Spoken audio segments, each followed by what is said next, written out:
បាទសួស្តីបងប្អូនថ្ងៃនេះខ្ញុំនឹងមកបរៀនបងប្អូនរបៀប block connection នៅលើទូរស័ព្ទរបស់យើងដល់ពេលយើងប្រើ VPN យើង block connection ទៅ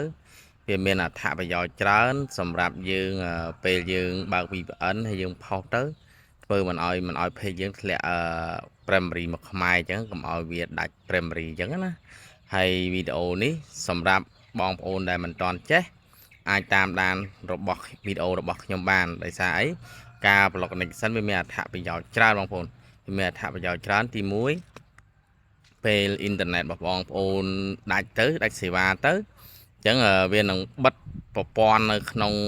Facebook របស់យើងធ្វើឲ្យអ៊ីនធឺណិតយើងអត់ដើរអញ្ចឹងវានឹងឲ្យ Facebook យើងអត់ដំណើរការហើយក៏ពេលទូរស័ព្ទបងប្អូនអស់លុយអស់អីចឹងទៅ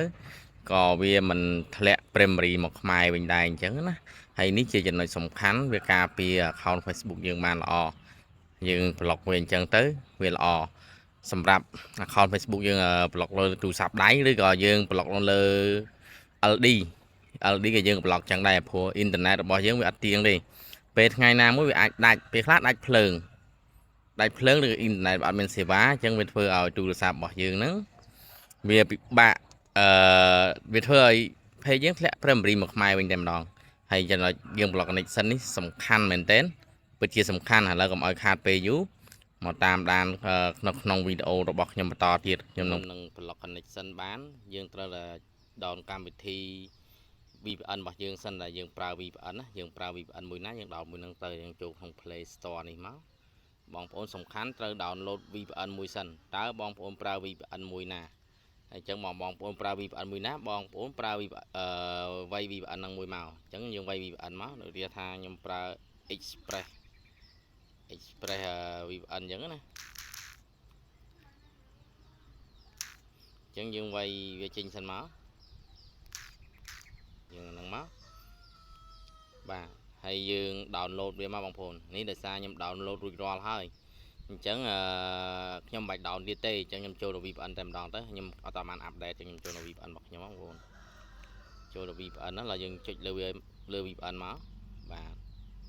យើងចុចរួចរាល់ហើយបងប្អូនបើក VPN សិនមកបាទបើក VPN សិនមកបើវាដំណើរការដើរអញ្ចឹងបងប្អូនពេលវាដើររួចរាល់បងប្អូនចូលមកក្នុងកម្មវិធី setting យើងមកនេះចូល setting នេះមកបាទ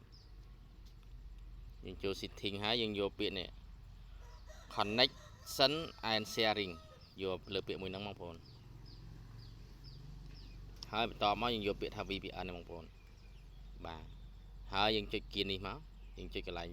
ចុចហ្នឹងមកយើងបើកឥឡូវមួយសិនមកបងប្អូនបាទបន្ទាប់មកយើងបើកនេះមួយទៀតមកពេលបើករួចរាល់ហើយអស់ហើយតែប៉ុណ្ណឹងបងប្អូនហើយអញ្ចឹង VPN បងប្អូនដល់ពេលវាដាច់សេវាអញ្ចឹងធ្វើឲ្យ